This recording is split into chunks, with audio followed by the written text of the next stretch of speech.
آپ ابھی جس مشکل میں پھنسے ہوئے ہیں، اس مشکل سے آپ کو اللہ کے سوا کوئی بھی نہیں نکال سکتا۔ وہی آپ کو اس مشکل سے نکال کر آپ کی حفاظت کر سکتا ہے۔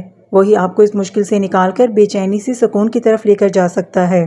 تو پھر ادھر ادھر کیوں بھاگ رہے ہیں؟ ٹھہر جائیں، یہیں رک جائیں۔ جس مدد کی آپ کو تلاش ہے وہ بھاگنے سے نہیں بلکہ اللہ کے سامنے سر جھکانے سے ملے گی۔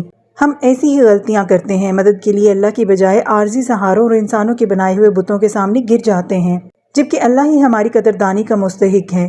وہ اللہ ہی ہے جس کے سامنے سجدہ کرنے سے سب بے سہاروں کو سہارے ملتے ہیں، وہ جو گرتے ہوں کو تھام لیتا ہے، وہ جو کمزور کو مضبوط بنا دیتا ہے۔ تو کیوں پھر آپ اس رب کی طرف جانے میں دیر کر رہے ہیں؟ سکون، راحت، خوشی اور کامیابی، اور اس کے علاوہ وہ سب کچھ جو ہمیں چاہیے، وہ اللہ کے سوا کوئی بھی ہمیں نہیں دے سکے گا۔ آئیے اپنے رب کی طرف آئیے، اس سے مدد مانگیے اور اسی کے ہو جائیے۔ ہماری ویڈیوز کو زیادہ سے زیادہ لائک اور شیئر کیجیے اور ہمارے چینل کو سبسکرائب کیجیے۔ آپ کا یہ چھوٹا سا عمل آپ کے لیے صدقہ جاریہ بن سکتا ہے۔